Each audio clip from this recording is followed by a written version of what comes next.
pense que ça roule, hein? Ça roule. Ça roule. Yes, Ça roule. parfait. On vient qu'on le sait plus. Jean-Thomas, t'as eu la chance de faire la clap de son. Félicitations. Je suis ému. C'est Jean-Thomas des Jobin, beaux moments. Ça va enchanté. bien? Ça va, toi? Enchanté. Enchanté, Guillaume, bienvenue chez nous. Enchanté, Bienvenue Guillaume, ça au fait plaisir. podcast. Puis bienvenue. Yvan? Oui, Ivan. Ivan il est avec nous. Il est plus proche que jamais. Là, la formule Marilyn Jonca revient. Penses-tu qu'il Il est comprend plus ce porté à podcast? te regarder. Je sais pas trop si c'est parce qu'il t'aime plus que nous deux. Mais on dirait qu'il portait à te regarder, Guillaume. Puis moi, je suis bien jaloux, là. Ouais. Je me C'est... sens insécure par le... On va en parler. Il a choisi le plancher. Il aime bien le plancher C'est aussi. ça, il se décourage. La fatigue l'emporte à un moment Moi, je viens donné. de remarquer que mes bas, Oui. on pourra peut-être faire un zoom plus tard là, en post-prod. Mais tu sais, le filet. tip, il perle. Là. Oui. C'est pas des bonnes neufs, visiblement. Marches-tu beaucoup? J'étais un grand marcheur. C'est de ça que je veux Apparemment. qu'on parle idéalement pendant l'heure au complet. Mes marges de santé, puis mon ongle qui travaille le bout parce que je pense qu'ils sont mal taillés. Bon. T'as des Je trouve orteils qu'il de y a de la Cosa? substance. Là. Les ongles mal taillés, qu'est-ce que ça veut dire? On va aller loin. Pourquoi il se On va aller très loin là-dedans. Pourquoi est-ce qu'il On se va voir d'où néglige? ça vient. Les c'est ongles ça. incarnés, peut-être une vie antérieure. Probablement. C'est scientifique. Jean-Thomas, merci. C'est toi qui m'as écrit. Puis je voulais Mm. t'inviter. Tu étais sur ma liste pour les prochains épisodes. Tu m'as écrit. J'aimerais bien ça venir à votre podcast. Ben ouais, j'aime le principe, j'aime l'idée, j'aime des dialogues qui ont de la substance, puis sur les relations humaines, puis la psychologie. J'ai toujours aimé ça. Donc je me disais, peut-être que c'était un égocentrique de ma part. Je disais, j'aimerais ça y aller. Ben, C'est c'est là, cool. je suis là, C'est cool. puis je vous trouve sympathique. Vous avez des visages rassurants. Puis, Surtout lui. ouais, lui, Si, arrêtez. Je capotais. Merci beaucoup. Merci beaucoup. Non, c'est le fun de te recevoir. Puis, en fait, moi, j'avais hâte aussi de te recevoir parce que je te connais pas vraiment. Ouais. Je sais pas d'où tu viens, ce que tu fais. Ben, c'est sûr, tu étais un peu dans la scène médiatique Ouais. incontournable. Mais au-delà de ça, je sais pas grand-chose de toi. J'ai jamais vu un de tes shows complets. J'aime bien ton humour, tu me fais rire, très honnêtement. ouais, t'es fin. Mais j'étais curieux de te connaître un petit peu plus. Puis, comme on s'en parlait avant, il n'y a pas de sujet précété. C'est comme on jase, puis là, on Go déboule with sur the un flow. sujet. Oui, c'est ça, go with the flow. Fait que si tu permets, mon cher Alex, je Vas-y, mon chum. question Ben oui. Ben D'entrée de oui. jeu, moi, je suis prêt. C'est ça. Tu viens d'où, premièrement? Je viens de Sainte-Foy, dans la région de Québec. OK. J'ai 42 ans. OK. Je perds pas mes cheveux. Non. Fait que j'espère. Mais je pense que c'était le moment où je pensais que vous alliez me dire, t'es fait pas, t'es 42. Non, mais j'attendais. Je voulais le dire, mais j'étais dans l'écoute. Je voulais. J'ai le padawan. Non, mais t'as une belle ligne de cheveux. OK. J'ai-tu une peau santé? Satinée? J'ai plus de rides de front que toi. OK. Ça peut T'es te rassurer. pourtant pas mal plus jeune. C'est ça. Ça part plus mal. Ouais, donc c'est ça, 42 ans, je viens de Sainte-Foy. J'étais à Montréal depuis 2000. Je suis venu pour l'école de l'humour en 2000. Fait que j'ai déménagé ici. Mais avant ça, j'étais vraiment le petit gars de Québec là, qui travaille dans un marché aux puces puis qui travaille dans une animalerie. Ah oui? Ça pour pouvoir entertainer lui, là, mais... non, j'ai travaillé dans une animalerie, dans un marché aux puces. Petite vie de garçon tranquille à Sainte-Foy, là, avec quelques amis, mais pas tant. J'ai OK. toujours été un gars de petits noyaux. OK. OK. Des gros groupes, on dirait que je me perds. Je trouve que ça devient trop éparpillé. Puis Encore aujourd'hui, t'es comme ça? Ah ouais. Même encore aujourd'hui, quand il y a des gros parties, là, quand je sais qu'il y a beaucoup de monde, on dirait que souvent je m'en vais ou j'y vais juste pas. J'aime ça des petits groupes, jouer à des jeux ou quand il y a 2 personnes, 1 personne. On dirait que je trouve que c'est plus... Comme là, je trouve que c'est un beau nombre. Lui, je le trouve un peu de trop. Ouais, ben ça. Es-tu obligé de rester ou... Décaliste. Il est en train d'enlever ses écouteurs. Lui, je le trouve un peu de trop. Il n'y a jamais eu moins de monde sur cette que ça. Il n'y a pas de perroquet, rien. Non, mais les animaux, ça me va. Puis il peut y avoir autant d'animaux que... OK. Ah, t'as peut-être un petit côté Ace Ventura. Peut-être. Mais le pire, c'est que des fois, quand les gens me demandent ce que j'aurais fait, j'ai toujours dit que j'aimerais ça travailler avec des animaux. Je sais pas de quelle façon, vétérinaire, ou je disais toujours que je voulais travailler dans un zoo quand j'étais jeune. Nourrir les animaux. Je suis bien avec les animaux. Je suis bien avec les humains aussi, mais pas trop en même temps. Pas plus que 2 à la fois. Pas 2 ou 3. Ou que je sois En fait, s'il y en a beaucoup, il faut que je les connaisse bien chacun. Sinon, j'ai trop l'impression que on dirait que j'ai le syndrome de l'imposteur dans bien des situations dans la vie. Mettons, rentrer dans un bar tout seul, là. Pourtant, je sais pas pourquoi. Je vais voir des films tout seul, puis j'ai aucune gêne, mais rentrer dans un bar tout seul, j'ai toujours l'impression que le monde se dise il rejette, pourquoi il est tout seul, il n'a pas d'amis. Puis là, j'ai l'impression que tout le monde me regarde, puis que j'ai l'air loser, ce qui est ridicule. En fait, des fois, je me dis c'est ridicule que j'assume pas le fait d'aller dans un bar tout seul. Je suis pas un gars qui va dans les bars souvent, mais c'est pas grave d'aller dans un bar tout seul. Puis être tout seul dans la vie, c'est pas gênant. Moi-même, j'ai toujours été fan de la solitude, puis l'autonomie, puis on dirait que dans un bar, je fais comme... C'est comme si aller dans un bar tout seul, je trouve que ça sous-entend je veux rencontrer du monde, ou je veux parler, je veux venez vers moi. Le fait d'être connu, on dirait que la loupe sur moi-même fait... Je me projette sur ce que les gens pensent ben trop. Je devrais pas faire ça, mais... je fais ça. Tu réfléchis un peu. Un peu over-analytique dans la vie, moi. Ce qui peut avoir ses bons côtés, mais des fois, c'est... Mais pas à un niveau psychotique, là, mais je présume beaucoup de ce que les gens pensent, puis pas par insécurité, mais on dirait que je me transpose, je me dis j'ai l'air de quoi en ce moment si je fais telle affaire. Puis il y a des moments où je m'en fous complètement aussi, mais... Des fois, tu te regardes-tu marcher? Moi, ça m'arrive souvent, là. Je Je crois tout le temps que les gens me regardent. Okay. Et ça, c'est de l'anxiété pure. Tu te donnes trop d'importance. Comme le monde se crisse de comment tu marches. Puis là, je fais « Oh mon Dieu, là, j'ai une démarche bizarre. » Ben, j'y pense. Tu veux dire ta démarche physique? physique? Ouais, je marche sur le trottoir puis je fais « Oh mon Dieu, j'ai l'air imbécile. » OK, non. Ça t'arrive ça? OK. Non.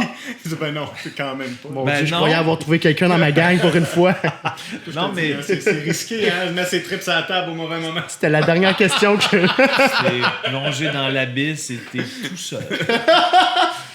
Non, mais je me rappelle par contre que quand j'étais jeune, je remarquais que souvent, je trouve qu'il y a des gens qui leurs pieds sont un peu vers l'extérieur, comme toi.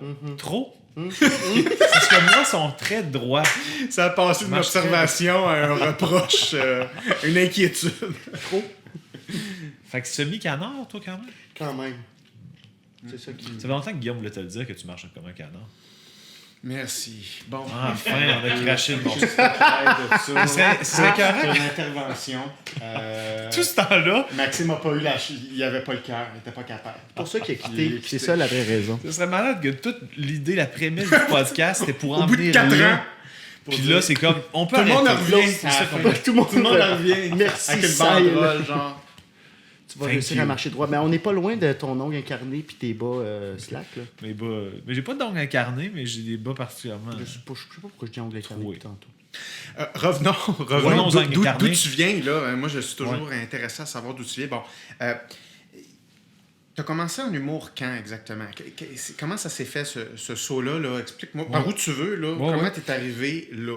Je dirais que la première piqûre que j'ai eue pour l'humour, c'est en secondaire 5, j'écrivais. Moi, j'étais vraiment un étudiant hyper outsider. Là. J'étais pas le bouffon de classe du tout. J'avais mon petit groupe d'amis qui me trouvaient drôle, mes amis proches, puis on se retrouvait sur l'heure du dîner, mais on était peut-être 2 ou 3. Mais quand j'ai eu mon conventum, il n'y a pas si longtemps, les autres élèves, c'est comme « What the fuck? T'as pas dit un mot de secondaire. » Puis là, t'es comme... OK. Dans les exposés oraux, j'étais comme... le plus gêné, là, je rentrais mes mains dans mes manches, puis c'était pour moi, là, je comptais les dodos avant un exposé, tellement j'étais stressé. Okay. L'idée d'aller devant le monde, puis tout ça. Mais j'ai toujours aimé écrire. Moi, c'est ce qui m'a appelé en premier en humour, c'est l'écriture. Donc, j'écrivais des nouvelles insolites dans mon journal étudiant. Je me rappelle que ma première s'appelait « Les aventures d'Anatole et de sa ribambelle ». Ce qui est un titre avec le recul très mauvais. Mais on reconnaît les quelque chose. Hein? Il y a des mots, il y a des mots drôles. Il y a des mots phonés. Coquin. C'était comme les premiers balbutiements de mon absurdité, mais à un niveau non maîtrisé. Mais c'était comme... c'était de l'absurde. C'était des textes où je disais juste des fins de phrases qui n'avaient aucun rapport avec le début de la phrase. C'était des agencements de mots. Un peu comme... C'était vraiment mes débuts, là. Le gars qui découvre l'absurde puis qui fait des phrases ni queue ni tête. Mais ça avait été bien reçu. Les gens m'en parlaient quand même pas mal. Fait que j'avais commencé à en écrire peut-être 1 ou 2 semaines. Je pense que c'était des parutions 2 semaines. Puis c'est resté. Après ça, moi, je parlais après le secondaire, j'étais allé au cégep en lettres et langues. Donc, c'était pas pour de l'écriture humoristique, mais c'était de l'écriture. J'ai toujours adoré le français. Mon père, c'était un maniaque de la langue française. Il aimait même apprendre des mots. Puis, donc, après ça, au cégep, après le cégep, je me suis inscrit dans un cours qui est comme l'équivalent de Promédia ici, des cours de radio-télé. Puis dans ces cours de radio-là, plus précisément, j'aimais ça écrire des trucs, des intros aux animations, où là, je faisais preuve d'un peu plus d'humour. Puis je m'étais inscrit là, surtout pour me dégêner. J'étais vraiment timide, fait que je voulais pas nécessairement faire de la radio, mais je voulais faire des communications pour voir si ça pouvait me donner des outils pour me dégêner un peu. Puis ça m'a vraiment beaucoup servi, cette école-là. Mais je savais que je voulais pas nécessairement faire de la radio parce que j'étais pas trop fan. Mettons, là, avec les podcasts, c'est cool, c'est qu'il y a comme une liberté. Il y a pas de... On s'en va à la circulation, on s'en va à la météo. C'est pas timé, là, c'est dans pas des timé, cases de 4 exact. minutes, ouais. Dans des genres de trucs trop plaqués, là. Mais ça m'a quand même aidé à me dégêner, apprendre à mieux articuler. Je te dis pas que j'ai encore des lacunes des fois pour l'articulation puis parler avec une patate chaude dans la bouche, mais ça m'a assurément aidé. J'avais des cours de diction. Puis là, j'ai écrit un livre ensuite qui n'a pas été publié, mais j'ai essayé de le faire publier, qui s'intitulait Dans l'intimité de Martha le Briquet. En tout cas, bref, c'est un genre de livre de... Ouais, en fait, c'était un pompier volontaire qui travaillait dans un village où il n'y avait jamais de feu, fait qu'il est devenu pyromane parce qu'il voulait travailler. Mais c'était un pompier volontaire, fait que c'était bénévole, ce qui avait comme pas bien de sens. Fait que c'était comme une biographie d'un faux pompier volontaire. Fait que c'était comme une fausse biographie, puis le gars, il racontait comment il était devenu pompier, pyromane, puis c'était complètement absurde. Puis j'ai essayé de le faire publier. Puis il y a 2 maisons d'édition que le comité de lecture l'a accepté, puis le comité de vente a dit « Où de fuck va acheter ça? » Personne ne te connaît. Puis récemment, j'ai vu quelqu'un qui m'a dit « Tu pourrais essayer de le faire rééditer maintenant que les gens te connaissent. Peut-être que les comités de vente diraient C'est Jean-Thomas. C'est Jean-Thomas. » Ouais. Peut-être d'autres mondes feraient comme « Où de fuck est Jean-Thomas? » Quand même. Aimerais-tu ça? Ben, j'y pense des fois, mais quand je l'ai relu récemment, je fais « Oh, il y aurait un gros travail de réécriture. » Parce qu'il y a des affaires qui je fais comme « Oh, que ça a mal vieilli. » Mais d'autres affaires que j'étais comme « Ah, c'est encore drôle. Ouais. » Mais donc, j'ai eu bien du fun à faire ça. Donc, si je comprends bien, beaucoup plus écriture en premier. Moins l'attention sur toi, moins je suis le clown. C'est vraiment basé sur des idées, que l'attention soit mise sur ce que tu écris plutôt que sur toi. Exact. OK. Puis, quand je me suis inscrit à l'école de l'humour, je me suis inscrit comme auteur à la base. Ah. Puis, ils m'ont pas pris. En fait, le comité il y a comme un comité de 2-3 profs, puis la directrice de l'école de l'humour, ils ont lu mes textes, puis ils nous rencontrent après, puis ils ont dit « Écoute, on aime ça, mais qui va jouer ça, ces textes-là? C'est comme très personnel comme humour, comme démarche. Puis en général, un auteur, il faut que ça écrive pour plusieurs, que ce soit Caméléon, etc. Puis là, ben, ces textes-là, c'est tellement précis que... je me rappelle, c'est Louise, elle m'a dit « Écoute, on te prendrait pas pour l'instant, mais il y a les éditions la semaine prochaine pour le volet humoriste, puis on serait intéressé de t'entendre. » Puis je me rappelle que ça m'a vraiment marqué parce que j'avais dit à mes amis, bon, elle me suggère de venir faire les auditions puis de présenter mon style d'humour. T'avais quel âge, là? J'avais presque 23 ou début 23, mettons. OK. Puis Louise avait raison dans le sens qu'avec le recul, il y avait assurément une peur soit une peur du rejet ou une peur de faire quelque chose devant le public. Genre tomber dans mes patterns de l'exposé oral, puis me présenter devant des gens, puis là, je partais de loin, là, j'aimais pas ça à la base, faire ça. J'avais jamais fait... Il y a beaucoup d'humoristes qui ont des backgrounds d'impro. Aucun, moi. J'ai jamais fait d'impro, fait que c'était comme le gars qui était gêné de faire ses exposés oraux, mais que ses amis trouvent drôle. Mon petit noyau d'amis était comme, c'est sûr que c'est toi qu'il faut qu'il le fasse. Elle a raison, tu sais, mais... tu as toujours été protégé par ton écriture. Tu avais toujours été... Oui, dans un sens, c'était comme... Pour moi, c'était ce que j'avais envie de présenter, c'était ça. J'avais pas besoin du regard, de la valorisation des autres. Moi, j'aurais été bien à l'aise avec le fait que quelqu'un fasse mes textes puis que ça marche bien. Puis j'aurais été comme, ben c'est cool, ça marche. Il y aurait sûrement eu quelque chose de grisant pour moi. Mais c'était pas pour moi d'avoir la reconnaissance live à ce moment-là. Là, j'ai eu la piqûre par après, mais... Mais qu'est-ce qui t'a forcé à dire oui à Louise, tu devrais essayer la scène? Toi qui étais un grand timide puis peur de... C'est que j'avais l'impression qu'il y avait comme un message de... Parce que je lisais mes textes puis je comprenais ce qu'elle disait. Effectivement, c'est très personnel. Puis j'aurais donné ça à Mario Jean. Il aurait fait ce que je fasse avec ça.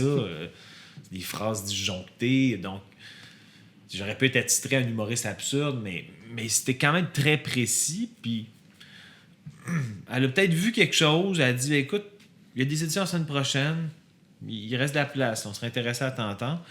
Puis j'avais l'impression qu'il y avait une forme de coup de pied dans le derrière qu'il fallait que je me fasse de elle a probablement raison que c'est moi qui peux mieux le défendre, mon texte. T'sais. Elle le sait peut-être pas, peut-être qu'elle le devine, mais moi je le sais. C'était surtout ça, je le sais qu'elle a raison parce que mes amis. Ils me trouvaient pas juste drôle à l'écrit, ils me trouvaient drôle aussi dans mon delivery puis dans l'ensemble de mon affaire. Fait que mes amis étaient comme, mais oui. C'est une forme de fuite, le fait que tu le fasses pas, ou une forme de non-affrontement, que ce soit pas toi qui aille le faire. Fait que go, tu sais. Puis je suis allé le faire, puis l'audition a vraiment bien été. Puis après ça, ils te rappellent pour faire les stages. Le stage, ouais, la deuxième. Le stage. Là, j'étais gêné, c'était épouvantable. Le stage. T'étais en gang?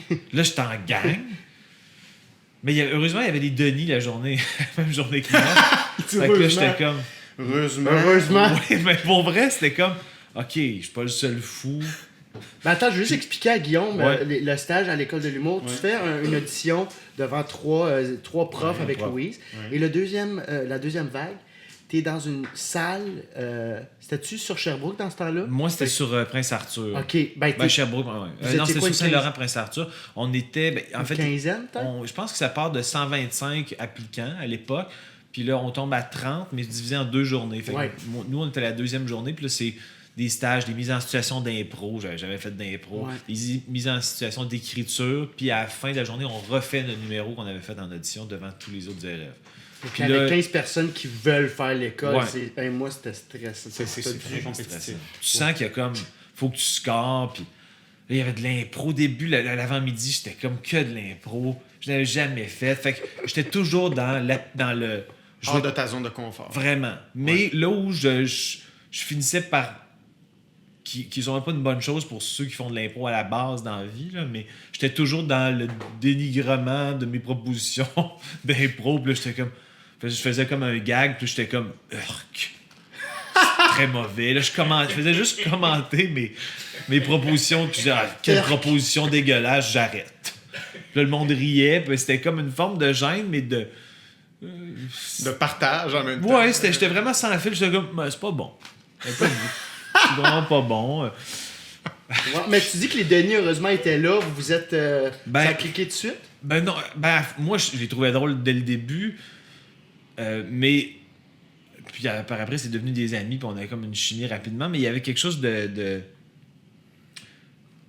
On dirait que je me sentais comme moins seul dans mon monde, parce qu'on était comme les 3 étranges, mettons, mais les autres, c'était quand même plus classique. Il y a des très talentueux, mais c'était... Puis là, on dirait que ça me sécurisait. Il y a quelque chose qui me sentait moins tout seul.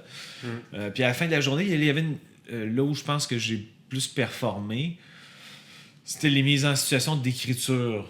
Donner un thème, nanana, puis là, il faut écrire des gags sur tel sujet, puis là, on les lit. Puis, humblement, c'est moi ça avait le mieux été. Puis après ça, on refaisait notre numéro devant tout le monde, puis ça avait vraiment bien été. Fait que j'avais vraiment fini la journée en force. J'avais quand même confiance, mais j'avais quand même une crainte de me faire accepter. Je me rappelle que quand j'ai reçu la lettre à Québec, j'étais comme, bon, ben là, c'est ça, t'as plus le choix. J'étais vraiment content, mais... Conscient de ce qui s'en vient. Conscient de ce qui s'en vient. Mais en même temps, je voyais ça aussi comme... Mon père... mes parents ont toujours eu une approche de... se bousculer ou se mettre en danger. C'est important de se mettre en danger. Puis même dans ma carrière, j'essaie de l'appliquer aujourd'hui. On apprend de ses erreurs, puis des fois de sortir de ses zones de confort, c'est là qu'on apprend le plus. Donc, comme là, j'étais à un stade, moi j'ai une famille de médecins, c'est que des médecins dans ma famille. Ma mère est infirmière, mon père était médecin. Du côté de mon père, c'est que des médecins, mais ils ont toujours été super ouverts. Eux autres, c'était comme que tu trouves ton plaisir dans ton travail, que tu sois heureux, puis c'est tout ce qui comptait pour eux. Fait que eux autres, étaient comme. J'étais zéro un bouffon. J'étais pas un bouffon de classe, j'étais aucunement non plus un bouffon à maison. Ouais. Donc pour eux, quand je leur ai dit je veux m'inscrire à l'école de l'humour, c'était comme. Hein? C'était comme. Spécial. T'as pas fait un gag en 22 ans, mais. Peut-être que c'est tout. T'es toutes gardées pour toi. Mais dans ça, tes parents n'ont pas détecté le sens de l'humour, un humour, ils n'ont pas catché mes parents m'ont eu tort. Il y avait comme un gap générationnel, surtout avec le style d'humour que je préconise, qui est très absurde. Puis mon père était beaucoup dans les jeux de mots, puis il tripait sur Raymond DeVos, puis Sol, puis ma mère consommait de l'humour, mais du Yvon Deschamps, puis etc. Puis moi, tu sais, quand t'es adolescent, ça pouvait arriver que je fasse un gag à la maison. Quand j'étais enfant, j'étais quand même assez déluré, puis j'étais un peu un bouffon. Mais après ça, rendu le secondaire, j'étais peut-être plus timide, mais j'ai perdu le fil de ma pensée, mais je me souviens pas trop ce que je disais. Tes parents avaient vu que t'étais drôle. Ouais, exact. Puis l'absurde, c'est pas comme... Tu sais, pousser un gag absurde à tes parents quand il y a un gap de génération. À tes amis, ça va, mais tu sais, j'étais comme... Mettons que j'aurais dit... j'ai mangé... c'est pas drôle ce que je vais dire, mais une canne de thon, et la canne de thon finit par devenir du jambon. Je dis n'importe quoi. La phrase la plus plate de l'histoire de ce podcast. On retourne à l'impro au stage de l'école de l'humour. Exact. L'apitoiement, l'autodénigrement. Mais donc, je poussais pas de blagues. Mais mes deux parents m'ont dit écoute, vas-y, t'as rien à perdre d'essayer, puis... T'avais-tu des plans B pour toi à ce moment-là? Parce que souvent, dans le milieu artistique, c'est comme il y a souvent là, comme deux affaires qui poussent. Il y a une pression extérieure, parentale, des études et tout ça, de dire là, ça me prend quand même un job. Puis là, je vais comme faire mon wild, puis là, je vais essayer de réussir l'autre affaire. T'sais. Toi, t'avais-tu ça? C'était quoi l'organisation de ton plan de vie, là? C'est une bonne question. C'était un peu... c'était pas mal all-in, là. OK. Mais pourtant, c'était rare. Fait que j'avais pas vraiment de plan B, mais je me disais, je me trouverai un autre all-in si ce all-in-là marche pas. OK. Mais j'aimais l'écriture. Assurément que j'aimais l'écriture. Fait que mon all-in, c'était auteur. Je pense que c'est ça ma force. Ouais, OK. Fait que là, c'est devenu un autre all-in par... l'effet domino. C'est ça. Mais ta base, c'était l'écriture. Ma base, c'était l'écriture. Okay. C'était là que j'étais comme... Là, je pense que j'ai le doigt sur quelque chose. Mais là, quand j'étais dans le profil humoriste, je sais pas, j'ai le doigt sur quelque chose. Mais j'étais quand même... Le fait que mon numéro ait marché devant plus de monde quand je l'avais fait, là, il y avait peut-être quelques profs, une couple de profs de plus, puis 15 élèves au lieu de aucun. Fait que là, j'avais peut-être 20 personnes qui avaient vraiment ri à mon numéro. Fait que là, j'étais comme, bon, OK... Fait que là, commence l'école, puis là, chaque vendredi, t'écris un numéro, tu le fais. Puis pour moi, c'était comme... L'école a eu un côté d'un gigantesque laboratoire que... Parce que je partais, comme je te dis, je partais de aucune impro. J'avais pas fait d'impro, j'avais pas fait de théâtre à l'école. C'était comme... La première fois que tu faisais de la scène, c'était à l'école. J'avais peut-être fait, mettons, à l'école, au secondaire, des trucs obligatoires dans des cours de communication, etc., où t'as pas le choix de monter une petite pièce de théâtre, mais c'était pas par choix, c'était académique, là, tu sais. Fait que je me rappelle mon premier show à l'école au Club Soda, Colanotique, ça s'appelait, ça a changé de nom souvent, mais j'étais terrorisé. Puis mes parents venaient, puis j'étais comme, si ça va mal, je voulais comme les rassurer d'avance, puis ça a vraiment bien été. Mon premier numéro, c'est moi et Denis, on était pas mal dans les numéros qui ont le mieux marché. Fait que j'étais super content. Mais les journées d'avant, je dormais pas. J'étais comme, qu'est-ce que je fais? Pourquoi je suis ici?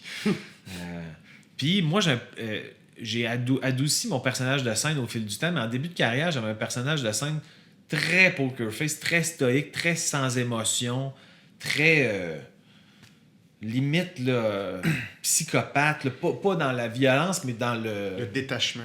Détachement. Ton premier gala Jusporiste, tu là où t'avais une cravate très bien habillée, là, le tuxedo. C'est mon numéro du restaurant, oui, en fait. Le serveur. Mon vulgarisateur. Le vulgarisateur de choses simples. C'est le deuxième numéro que j'ai fait à l'école.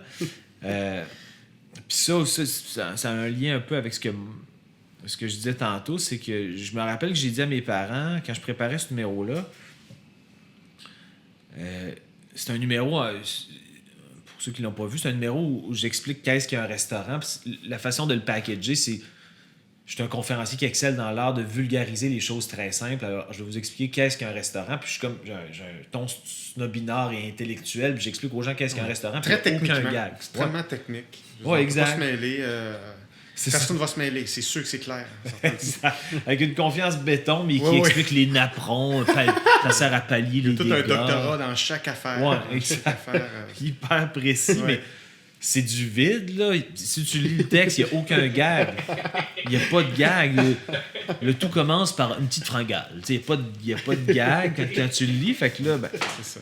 Je me rappelle, j'avais dit à mes parents, parce que souvent, à l'école d'humour, on écrit un numéro le vendredi, puis quand un show de fin de session arrive, on choisit un des vendredis, puis on le retravaille avec un prof, puis avec la mise en scène, on focus sur un des vendredis. Sauf que moi, j'étais allé voir Louise, j'avais dit, ma prémisse du vulgarisateur de choses simples, c'était 3 lignes dans un de mes numéros où je disais, je suis un conférencier qui excelle dans l'art de vulgariser les choses très simples, je vais vous expliquer qu'est-ce qu'un restaurant, puis là, je disais juste une phrase, ça finissait par c'est de la restauration, en fait. Puis là, je changeais complètement de sujet après. Ouais. Mais je me rappelle, j'avais relu ça, j'ai le goût de développer cette affaire-là. J'étais allé voir Louis, j'ai dit, ça te dérange-tu si je fais un numéro que j'ai pas fait vraiment, puis que je développe ces 2 lignes-là, puis que je fais un numéro de 7 minutes avec ça, j'ai le goût de l'essayer. Puis elle dit, ben go, vas-y. Là, je travaille avec François Havard, qui était un prof à l'école, qui le disait d'emblée, il dit, moi, je ris jamais de vos blagues, parce que je veux pas... mettons, que les élèves fassent des comparatifs. Ah, il y a plus ri de ma... Favoritisme. Déstabiliser la confiance. Exact. Inutilement. Puis... Fait que là, même en one-on-one, il gardait cette approche-là. Bon, on était dans le travail individuel. Puis là, j'arrive avec un numéro, pas de blague, avec François Havard devant moi. Il a capoté. Non, mais... Fait que là, je présente mon texte, puis j'ai comme, bon, il n'y a pas de gag. J'ai le prof le moins expressif de tous les temps. Fait que là, il me dit, travaille ça. Puis là, on a genre, mettons, 4 ateliers. Puis là, je suis comme, j'ai aucune idée. Là, je fais comme, t'es vraiment dans le noir. C'est un désastre, dans le noir, dans le néant. Oui. Puis là, à la fin, il me dit, à toute dernière rencontre, à toute fin, il me dit, ça va te faire un bon number. C'est tout ce qu'il m'a dit. Puis le pire, c'est que ça m'a vraiment aidé. Parce que ça me rassurait qu'il me dise ça. Parce que j'étais comme, il le dirait pas s'il le pensait pas.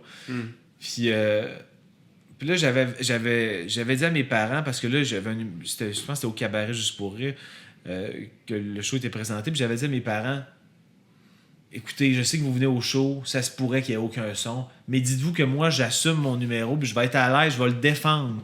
Puis sentez-vous pas mal, parce que moi, j'ai toujours été bien empathique dans la vie, puis bien sensible, parce que...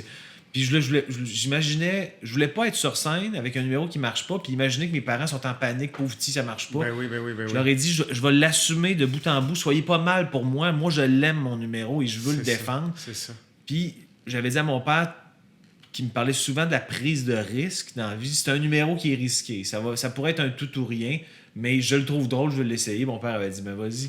Puis c'est le numéro qui a probablement changé ma vie dans un sens, parce que ça a été ma carte de visite. J'ai fait un premier gala avec ça. Après ça, j'ai fait le Grand Blond avec un show sournois où ils m'ont demandé de reprendre mon vulgarisateur, de venir faire des chroniques avec Marc Labrèche.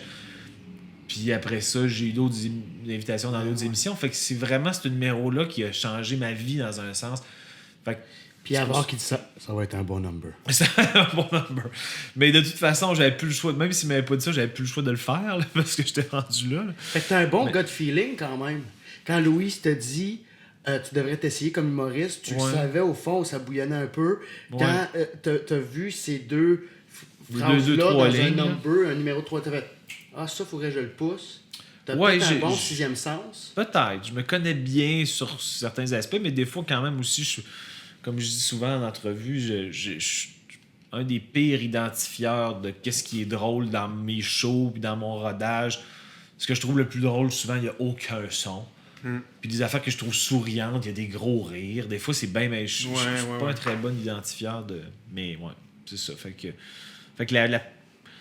j'essaie de garder ça, de l'appliquer encore dans ma carrière aujourd'hui, la notion de se mettre en danger, prendre des risques, quitte à se planter, à se tromper. Je me suis trompé des fois avec des numéros, j'étais comme, je pense que c'est drôle, mais faut...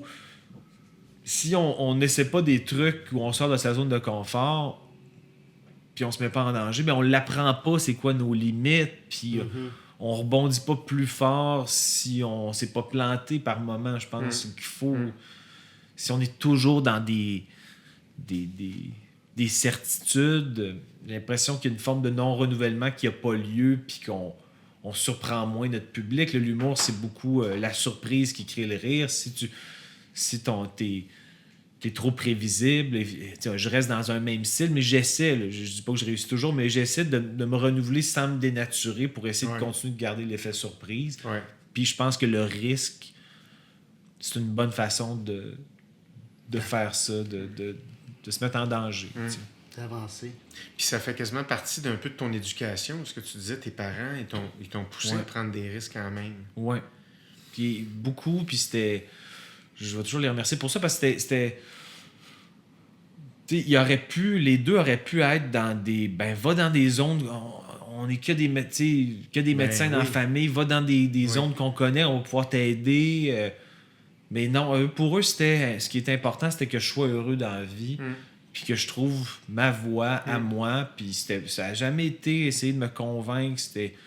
il me disait, si jamais c'est ça qui t'intéresse, la médecine, on va t'aider, mais c'était pas, sans plus, c'était pas, non, on va vers ça, puis ils n'ont jamais eu des préjugés qu'ils auraient pu avoir avec leur éducation en eux, de les artistes, le classique, les artistes, c'est pas une vraie job, il n'y a pas de certitude, non, ça a toujours été, vas-y, puis là, il était tellement content pour moi quand tu voyais que ça marchait, puis il était hyper, fier, mais valorisé aussi, je pense, par le fait qu'ils m'ont laissé libre cours, puis ils m'ont fait confiance. Sûrement avec du scepticisme, là, quand j'ai dit je m'inscris à l'école de l'humour. C'était comme, hein? Ah ouais? Mais, pardon? Es-tu sûr? Es-tu fatigué? As-tu bien mangé? As-tu ton 8 heures? As-tu bien mangé? As-tu tous tes nutriments? Oui, je pense qu'on peut peut-être tes groupes alimentaires. Oui, c'est ça. Peut-être des lacunes pour les pains et céréales. Mais avant que tu fasses tes petites nouvelles insolites là, à l'école, c'était quoi ton rêve enfant? On veut être astronaute, on veut être pompier, jouer dans la Ligue nationale. Oui, jouer dans la Ligue nationale. Hein?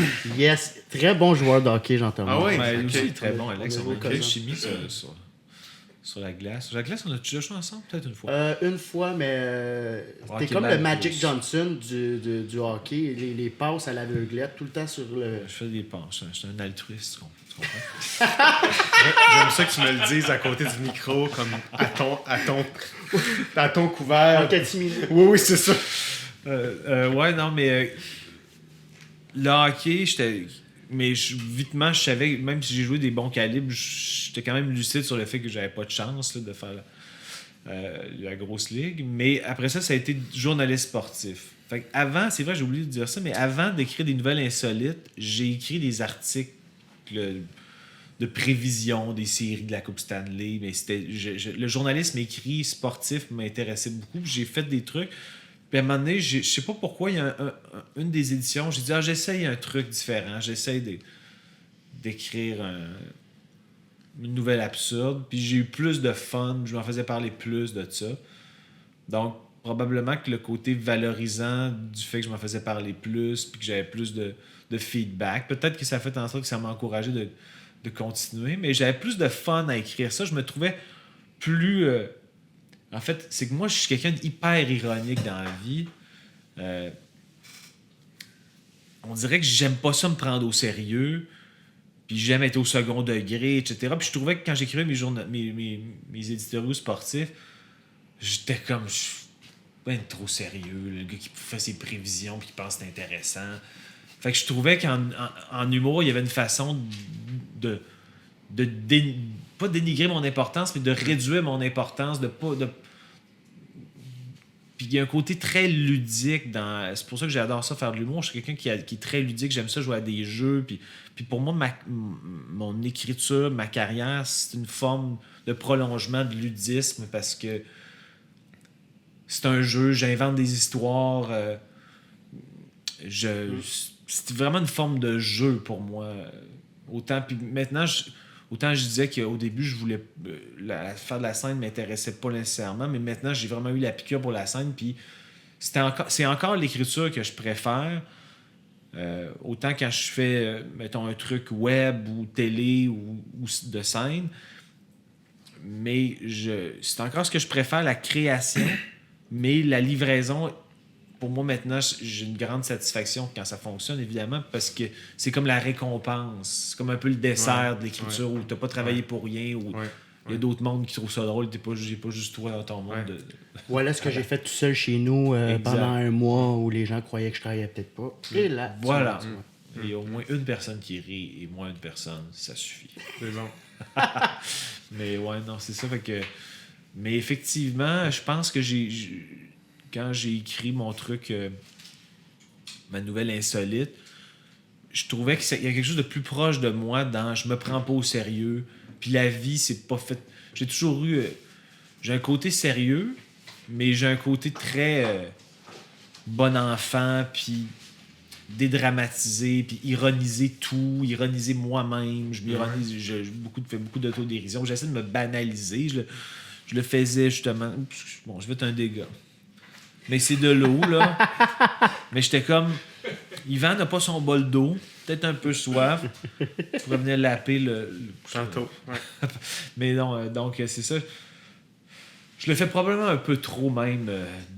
Sur scène, mon metteur en scène, il me le disait aussi. Des fois, tu le fais un peu trop de self-destruct. Du self-destruct dans un but humoristique. Mais dose-le un peu parce que c'est comme si... Ton sous-texte, des fois, ça a l'air de « j'ai pas d'affaires ici ». Il disait « ça marche, tu l'as bien, mais quand tu le fais trop, ça devient comme... » Ouais, c'est une question de dosage. Puis j'essaie de faire attention parce que, mettons que je suis en rodage avec des numéros que je sais pas encore s'ils fonctionnent ou non, j'ai beaucoup de réflexes d'autodérision, où un gag marche pas, je vais rire du fait qu'elle marche pas. Puis on fait tout ça, mais c'est comme une façon d'avoir un rire parce que moi, je le sais que en faisant de l'apitoiement ou de l'autodérision, je vais avoir des rires. Fait que tu te sens moins dans le vide quand tu fais comme mon contenu préparé n'a pas de réaction, mais je vais aller chercher un rire autrement, puis je le sais que je suis capable d'aller en chercher avec ça, mais il faut faire attention. Oui, parce que sinon, c'est plus une surprise. C'est plus une surprise, c'est comme, il fait son truc de nous avoir pareil. Fait que exact. Poche. Exact. C'est pour ça que le dosage est important, puis j'essaie de... Puis même dans la vie, dans mes relations personnelles aussi, je suis beaucoup dans... On dirait que si moi-même, je révèle des failles que je considère que j'ai, je trouve ça plus... Mettons que je me mets à la place de l'autre, j'ai l'impression que c'est moins lourdeau pour la personne si je l'évoque puis que je le dis que si la personne... Mettons que j'ai une faille puis la personne s'en rend compte. Ou j'ai tendance à faire ça beaucoup, on dirait d'évoquer quelque chose que je me dis, l'autre de trouver ça off ou bizarre ou que je suis pas bon, je le dis. Au lieu qu'elle découvre. Ouais. Mais moi, ma compréhension, c'est plus pour être sûr de pas que ça soit un poids pour l'autre personne. Ouais, exact. Pour pas alourdir l'autre. Je vais alléger, je vais comme faire de l'humour autour de ça. Je vais dire, je sais que je suis de même. J'ai pas d'exemple, mais mettons... c'est pas comme ça, j'avais compris. Okay, je comprends. Ben dans le sens que, mettons, exemple je suis en voyage avec... quelqu'un que je connais, il sait, mais mettons que je suis en voyage dans un groupe avec du monde que je connais pas, je suis nul en orientation, mettons, la débrouillardise de voyage sur le fly, je suis une vraie merde, honnêtement. Je suis vraiment... J'ai un cerveau vraiment compartimenté. J'ai des forces dans la vie que je pense que ce sont des forces, mais j'ai des lacunes que tu fais comme, coudonc. J'ai l'air un peu je peux avoir des lacunes que tu fais comme, voyons. t'es un épais ou. mais j'ai toujours le self-awareness de connaître mes forces et mes faiblesses, je pense. Puis quand je suis confronté à ce que je considère comme une faiblesse, je l'évoque rapidement ou je fais comme là-dessus, il va falloir que tu m'aides. Ou, mettons, dans un exemple, le sens de l'orientation en voyage, j'étais un enfant.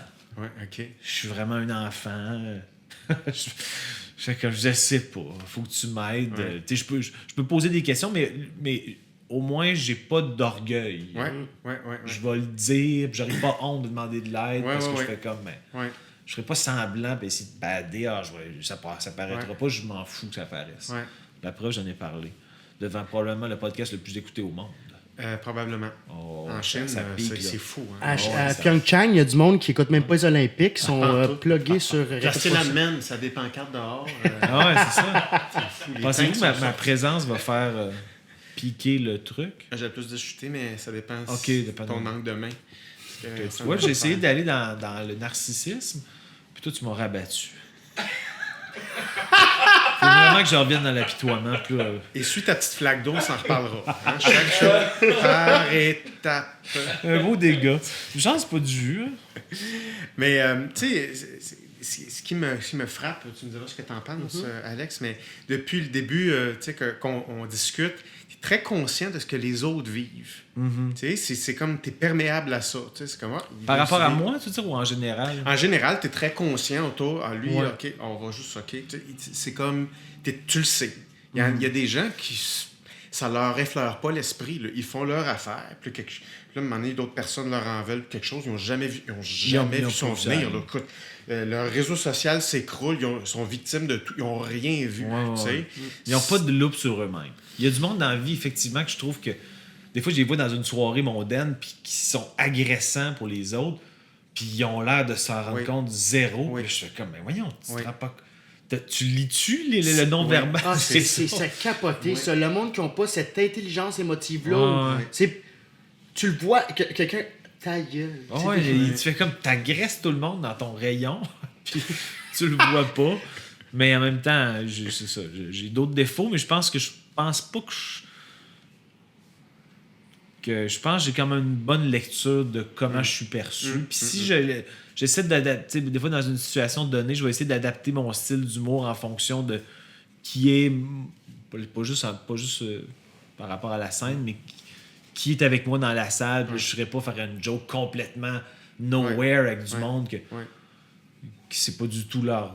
Puis je vais les larguer. Là, fait que j'essaie de tâter le terrain avec un certain type de blague. Ça, c'est plus leur range. Mais c'est ça. Mais je profiterai d'un petit moment pour spécifier quelque chose que j'ai trouvé bien intéressant de ce que tu as dit. Tu sais, quand tu dis, là, j'aime mieux nommer quelque chose, même si c'est un problème, j'aime mieux dire, hey, attention, je suis un problème là-dessus tout le monde. Right? Pour éviter d'être un poids.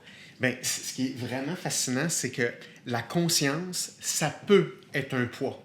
C'est-à-dire, si une personne en face de toi est plus consciente que toi de quelque chose, toi, tu te transformes en contrainte. Ça veut dire qu'elle ne peut pas compter sur toi pour travailler en équipe, pour gérer ce défi-là à deux. Donc, dans ton inconscience fait en sorte que c'est les autres à te gérer. Donc là, toi, tu es rendu un problème.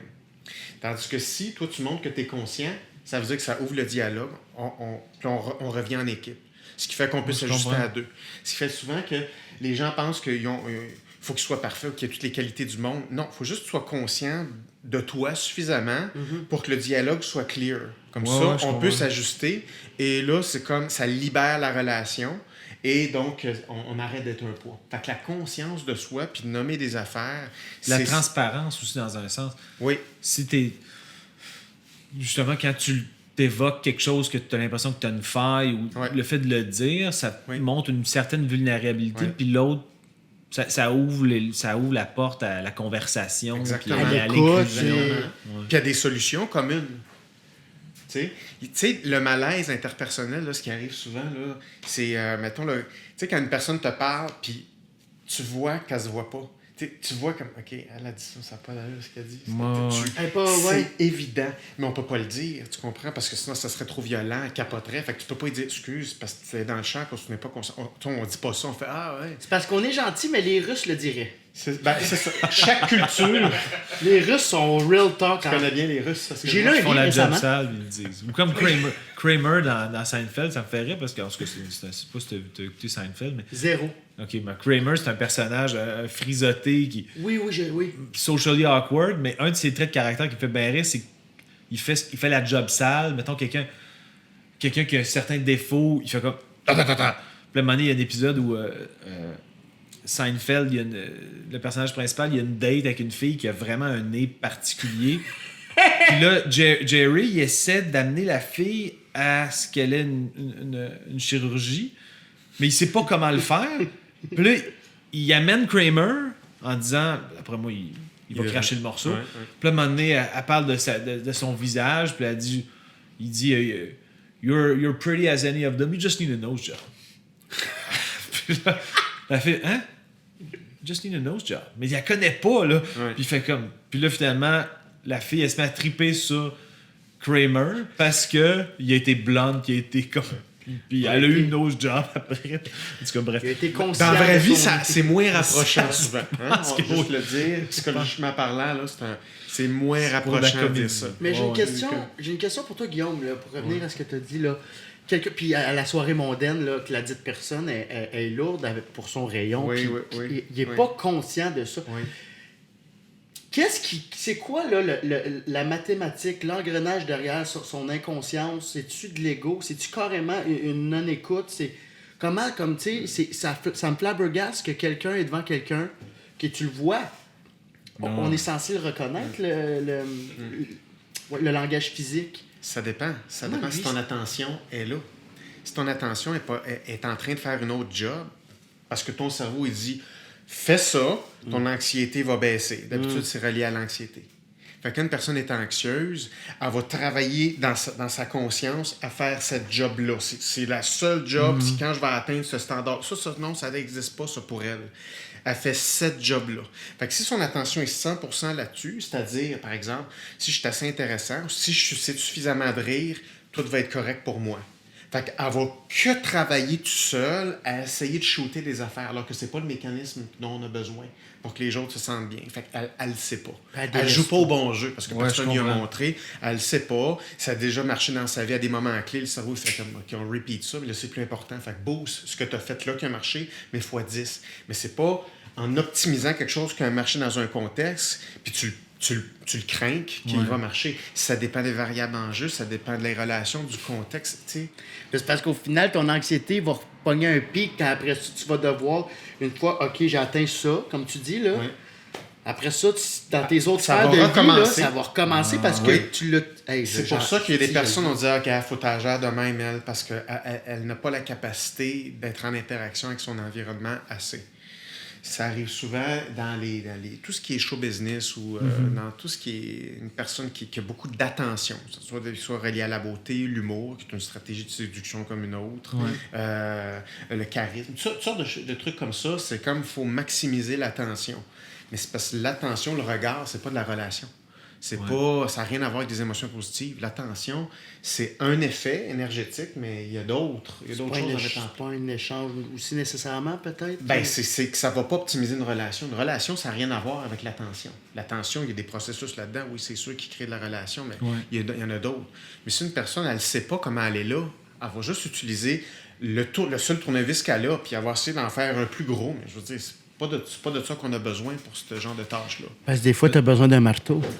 Ben, c'est ça, besoin d'un set. La métaphore est malade. Bon, je voulais pas trop la souligner, mais là, vous l'avez souligné, les gars, que bon, Tiananmen se disperse. Ivan a bougé quand j'ai dit marteau. Oui, c'est ça, c'est ben, il a fait comme. Je pense que son sous-texte c'était plus il est allé là. Il est allé là. Il vient de l'échapper. Mais en fait, ce que je remarque aussi, c'est que des fois, je pense qu'il y a effectivement quelque chose de. Une hypothèse que les gens, quand, mettons, ils veulent être intéressants ou ils veulent capter un auditoire, ça peut être une personne, là, ils ont l'impression qu'ils ont le souci de meubler, de vouloir pas qu'il y ait de silence, ou surtout quand tu apprends à connaître quelqu'un. Puis des fois, j'observe des... Je me rappelle que ma soeur, elle me racontait des fois, elle avait comme des dates sur Réseau Contact, exemple. Puis elle disait que j'étais dans une soirée, puis il m'a posé aucune question. Aucune. Il m'a juste parlé de moi, j'en ai posé plein. Il élaborait, mais à la fin de la soirée, il ne sait rien sur moi. Puis là, j'imagine, mettons, elle dit, c'est un beau gars, son contenu est intéressant, mais moi, quelqu'un qui me pose aucune question, je fais comme, la générosité est où? La personne. Ouais, c'est comme, mais là, si tu me parles que de toi, puis tu t'intéresses zéro à moi, il n'y a pas de ping-pong, je suis pas nourri par l'échange qu'on a eu. Si tu m'as juste, tu sais, pose-moi en deux. Ben c'est ça, c'est exactement ça, c'est qu'on est habitué, ça, tu vois, là, on ouvre à des sujets plus deep, là, mais on est habitué dans notre culture de ne pas être assez à la base. Puis là, on se croise les bras, puis on fait, bon, prouve-nous. Puis là, c'est comme une audition générale pour un peu de tout. Fait que c'est comme, vas-y. Tu sais, on se croise les bras. Fait que là, fait que là, on essaie de faire quelque chose, puis on check. C'est pas pire, ça, mais fais plus de ça. Puis c'est comme ça, on est en audition sans arrêt. On part avec l'idée qu'on est une grosse marde vide, puis peut-être tu vas te remplir d'or si t'es élu pas toi, par les autres. Fait que ce qui fait en sorte qu'on travaille sans arrêt. Donc, c'est très anxiogène. Fait que souvent, mettons, un gars qui va être dans une date, qui posera pas une question, c'est parce que lui, dans sa tête, il a tout approuvé. C'est l'inverse de l'estime de soi. De là, pareil avec l'audition, je comprends dans le sens que je vais vendre ma salade, je vais engarocher le plus d'infos possible pour l'impressionner, je vais lui dire tout le vécu que j'ai fait. Oui. Mais pour bien faire, puis après ça, pour être aimé, là, c'est pas parce que je l'aime pas, puis tout ça, puis que je sais juste faire ma grosse job. Tu sais, l'intention, à la base, elle est bonne. On veut être ensemble, puis se trouver beau, puis s'aimer, puis tout le kit, là. Mais c'est comme... On n'apprend pas ça dans notre culture. Comment tu fais une relation humaine? On est à l'école, puis à l'école, ça prend ton stock, passe un examen, puis t'es mieux d'avoir des bonnes réponses. C'est ça, notre culture. On connaît l'hypoténuse, mais on sait pas comment... Oh là là là là. L'hypoténuse, c'est... je pense que c'est le côté opposé du triangle rectangle. Le côté opposé de l'angle de 90 degrés. Oui, triangle rectangle. Bravo! C'est comme le punch-out? Non, j'espère que non. On va continuer. C'est pour nos 3 fans mathématiciens qui nous écoutent. On fait toujours un petit 2 minutes pour eux. Penses-tu qu'il va y avoir une couple de mettons, quelqu'un qui haït les maths, il va-tu avoir tendance à disliker la vidéo en voulant dire il y avait un chapeau de parler d'hypoténuse, la petite calice. Mais écrivez-nous. On est-tu allé trop loin? On a-tu un courriel? mais ta suggestion. Mais ça me flabbergasse, c'est le monde qui ont, comme tu dis, qui vont pitcher, pas écouter, puis après ça faire comme j'ai-tu l'audition, on va avoir une deuxième date, c'est comme non, t'es un tas de merde. Mais tas de merde, c'est raide, là. Ouais, excusez-moi, je suis dans ma phase anale, je traite tout le monde de tas de merde. Je pense que je vais pas très bien. Je l'ai dit avant. Ah, ok. C'est pas de ta faute. Non, mais en fait, je trouve des fois qu'il y a quelque chose de triste dans le manque de self-awareness. J'ai de la misère à trouver. Ça, il stimule moi, je dis la loupe sur soi-même, là, mais. Ouais, c'est ça. Mais des fois, je trouve qu'il y a quelque chose de triste parce que je trouve que la personne elle se contraint à un potentiel de belle relation en se rendant pas compte que les signaux qu'elle envoie sont pas nourrissants pour l'autre. Évidemment, on a tous nos failles. Moi, j'ai plein de failles dans les relations humaines. Des fois, je peux, comme je dis, peut-être faire trop d'apitoiement. Mais il y en a qui c'est comme un niveau de... Ben voyons, tu te rends pas compte. Il y a quelqu'un, mettons, à un moment donné, j'avais le goût de le faire... Il y a quelqu'un que je connais qui il se fait des groupes d'envoi courriel, puis mettons, il a reçu un beau commentaire qu'il a reçu, puis il le forward à tout le monde en voulant dire voici. Là, à un moment donné, j'avais le goût de dire écoute, c'est lourd, là. Si tu nous envoies les éloges que tu reçois, puis tu fais comme si tu regardais comme telle personne a dit que j'étais bon, c'est comme. Attends, il envoie ça à beaucoup de gens, comme quasiment une chaîne. Ouais. Mais là, je dis, mais tu veux mousser quelque chose dont tu es fier, mais de la façon que tu le fais, je pense que les gens vont peut-être encore moins aller le voir. Surtout, mettons, il n'y a même pas d'humour, il fait comme juste checker ça, la critique de fou que j'ai eue, puis tu fais comme, ben oui, mais là, c'est lourd l'envoyer ça à une chaîne, on va on n'ira pas plus. En tout cas, c'est ma perception à moi, mais moi, j'avais le goût de dire, ben, Je pense que c'est pas la bonne méthode si tu veux que tes amis aillent voir ton show, c'est que tu fais juste envoyer des. Dans des chaînes de courriel. Moi, je trouve ça lourd. C'est la perception à moi. Là, Send to all, regardez ce que. Regardez la critique de fou que j'ai eue. Je suis comme, mais là. Mais c'est ça. Il y a tous les médias sociaux qui rentrent là-dedans, qui créent des patterns reliés à ce qu'on appelle la validation externe. C'est groche ce qu'il y a de plus beau, va chercher l'approbation le plus possible, puis frappe partout, sur tous les canaux possibles. T'sais. On est dans cette mode-là, parce que ça commence, ça va se raffiner au cours des prochaines années. Tu penses que ça va se calmer? Oui, parce qu'à un moment donné, les gens font comme. Ça leur tente de plus en plus. Oui, mais c'est comme. Non, je suis tanné du boss. On va évoluer là, par rapport à ça. Puis ça va devenir de plus en plus authentique, là, de plus en plus. Là, j'ai l'impression. Mais... On le sent peut-être un peu déjà, tu sais, avec le podcast, il y a des gens qui font good, tu sais, que je suis content qu'il y ait du real talk. Les gens commencent, je le sens un peu de oui, yes, on parle des vraies affaires. Juste dans la semaine de la sensibilisation pour la maladie mentale, le monde était comme oui, good, ok, on en parle. Je trouve qu'il y a comme. Peut-être qu'on. Ça commence un peu. Les gens ont le goût d'être eux-mêmes. Tu sais, quand tu poses des affaires, c'est anxiogène, parce que ça veut dire qu'il faut que tu te mets la job de maintenir ce show-là. Mm-hmm. C'est très stressant, intéressant, puis c'est très anxiogène, mais là, il ne faut pas que ça baisse. Fait que tu remets, fait que tu es tout le temps on là-dedans, mais en fait, c'est dévalorisant. Ouais. Fait que... C'est vrai que moi, je publie beaucoup sur les réseaux sociaux, mais moi, c'est une façon de créer. Fait que j'aime ça, là. Mais je me livre un peu sur qui je suis aussi, là, mais surtout, majoritairement, je mets des gags ou des vidéos, etc. Puis c'est une façon aussi de me faire de la promo. Là, mais tu as des beaux messages aussi. Je te lis beaucoup. Je lis beaucoup de ta page. Ah, t'es fin. Facebook. Assidûment? À quelle fréquence? Tu popes tout le temps pas mal dans mon feed. Est-ce que t'as mis la fonction « voir en priorité » ? Ça se peut parce que t'es vraiment beaucoup dans mon feed. J'aimerais bien être en priorité si c'est pas fait. Je pense que j'ai cliqué l'étoile. Je suis pas certain, mais je pense c'est ça l'étoile. C'est la petite étoile. Pour qu'il y ait un ping-pong, je vais aller mettre une étoile sur la tienne.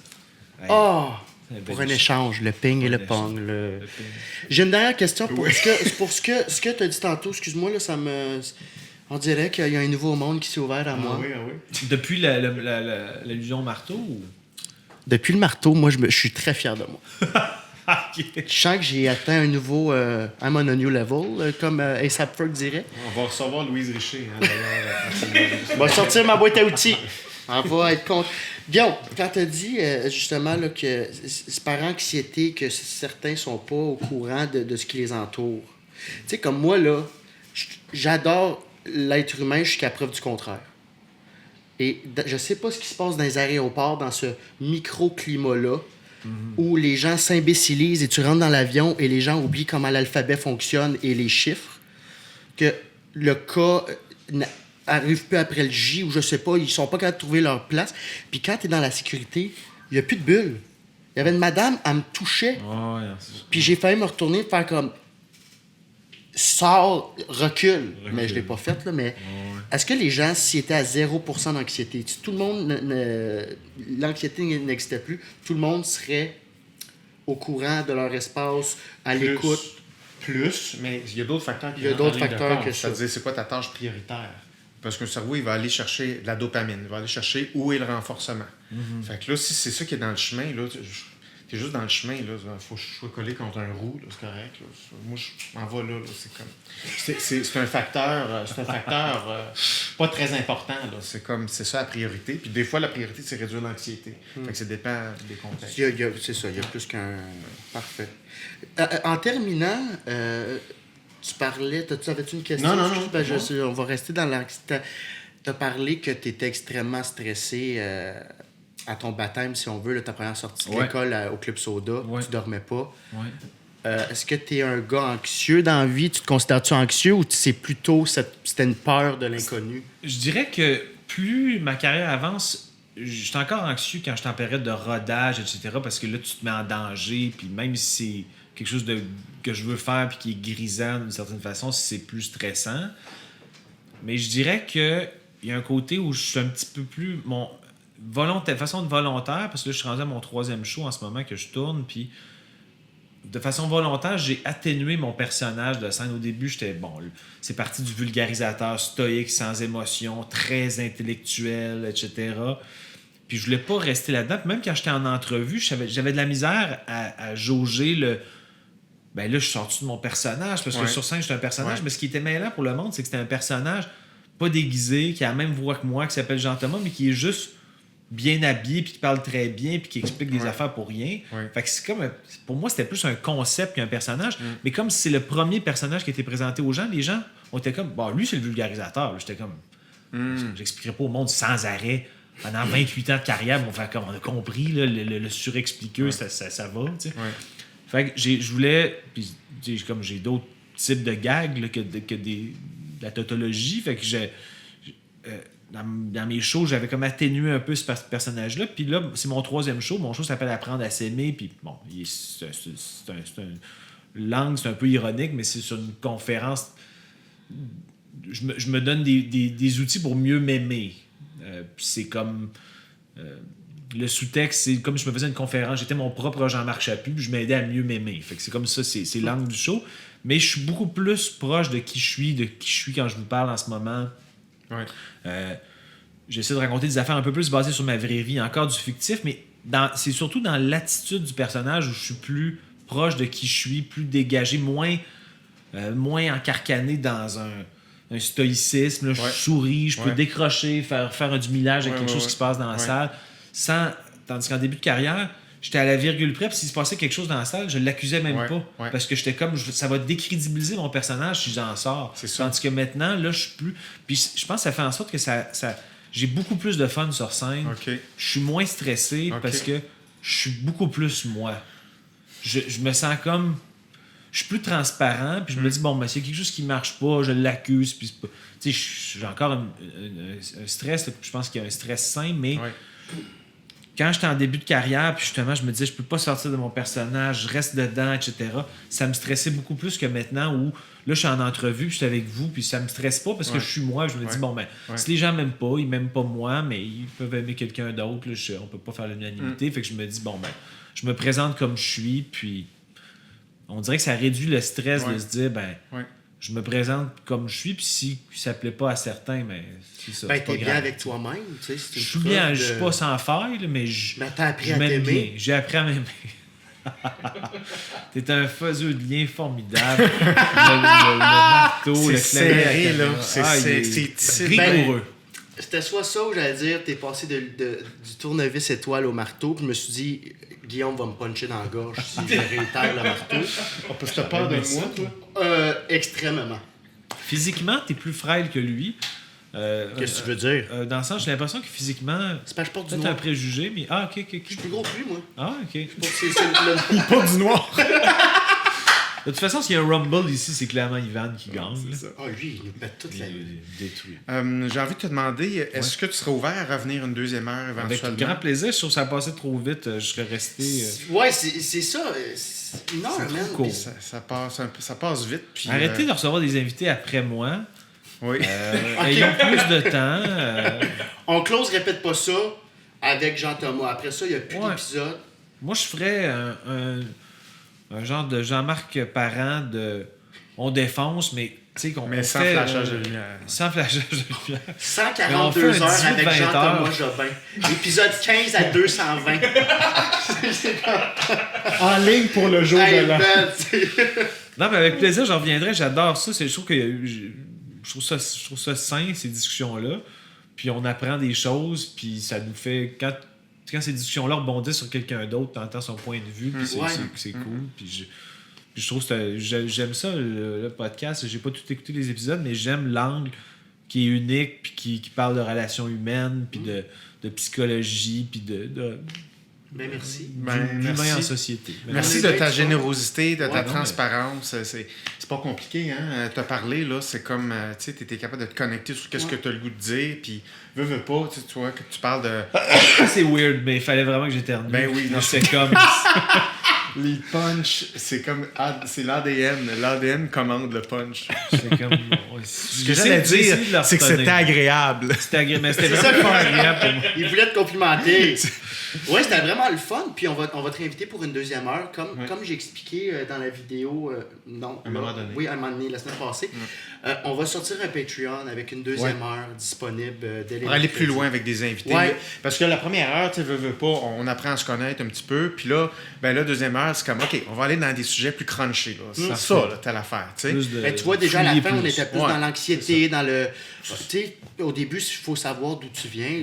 Non, mais c'est bien parce que tu vois, il y a l'effet domino a mené à un truc que je trouve intéressant que les gens, des fois, en société, se perçoivent peut-être un peu à tort, ils se perçoivent mal. Puis je trouve ça intéressant parce que c'est un sujet... que tout le monde vit à quelque part. À un moment donné, on en voit des weird. Sais-tu qui est weird? Moi, je suis weird à un moment donné, je le sais-tu pas? Il y en a bien des phénomènes. Donc, si tu acceptes de revenir une deuxième heure, ça va me faire plaisir. Mais je veux que le perroquet soit là. C'est ça, là, un petit mot. Merci beaucoup. Merci. Ouais, qu'est-ce que c'est? Ça, explique donc, il y a une petite grippe? Oui, ça, moi j'ai un perroquet qui est là, normalement, compatriote, mais là, il est malade. OK, il est sensible. OK, c'est un perroquet qui est sensible autant émotionnellement que physiologiquement. Puis là, il y a une petite bactérie. Et là, il est chez le vétérinaire. Fait que là, on lui souhaite une bonne convalescence. On envoie des bonnes ondes. Oui, on envoie des bonnes ondes. Moi, j'ai bien confiance en son système immunitaire à ce perroquet. Mais quand il a l'air... ton côté vétérinaire. C'est vrai, ça. Le côté animalier. Puis j'ai l'impression... Excuse, vas-y. Non, c'est calme ce que je veux ma phrase n'est pas bien mieux. Pardon? Ma phrase n'est pas bien mieux. Vas-y, on fait un challenge. Chacun son tour. J'allais juste dire, moi, j'ai l'impression que sa vulnérabilité qu'il a eue, c'est peut-être relié au fait qu'il savait que c'était moi aujourd'hui l'invité. Puis il s'est dit, lui, il va peut-être me bousculer émotionnellement. Je veux pas vivre ça, fait que je vais faker. Il a fait un truc, genre, un peu comme l'étudiant qui veut pas aller à l'école parce qu'il y a un gros examen. Il avait peur d'être challengé émotivement, puis de faire comme, on fait semblant, j'ai une grippette. Ouais. Je pense qu'il y a un peu de ça. Fait que le mot d'ordre, bousculer. Le mot Soulignons-le. Alors, c'est à ton tour. Ah, ben, tu gagnes. Moi, j'allais dire, quand il tousse, est-ce qu'il répète sa toux? Ben, c'est plus basique, mais c'est plus basique, mais c'est plus punché. Tout le monde pour avoir un peu de support. Je la trouve quand même bonne, je vais le défendre là-dessus. Oui! Je la trouve bonne, elle me fait rire. Quand il tousse, est-ce qu'il répète sa toux?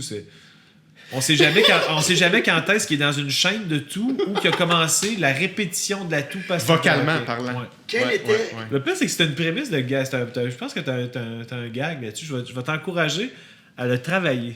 Parfait, tu ne te trompes pas. On finit là-dessus, là? Non, mais attends, tu fais un t-shirt avec ça, genre, le temps impossible. Tu sais, comme tu fais le vulgarisateur, juste vous dire, c'est un perroquet tousse. Extrêmement difficile de déterminer à la ligne. Quand est-ce qu'il répète? Hey, j'ai un texte de 22 lignes. C'est drôle. Ça. Personnellement, ça me fait rire. Je trouve ça drôle. On fait un t-shirt, on va sortir de la marchandise, on va faire un t-shirt, puis je vais de côté qui dit de travailler. En tout cas, on va faire Jean-Thomas Jabin, oui, c'est ça. Guillaume, Merci beaucoup. Toujours un plaisir. Merci infiniment. Chuck, le mot de la fin? Oui, absolument. Je vais ouvrir mon micro. Voilà. Merci les gars. Merci Jean-Thomas pour t'être ouvert. Oui, puis d'avoir parlé en fait de ton cheminement à l'École nationale de l'humour, la deuxième partie qu'on connaît un petit peu moins à part les auditions. C'est quelque chose que j'entendais pas dans beaucoup de podcasts, mais tu as parlé de ce processus-là. Moi, je trouvais ça très pertinent et très le fun. Puis après, aussi de son background qui est très inhabituel. Ben oui. Il a passé de genre je veux pas du tout être en avant.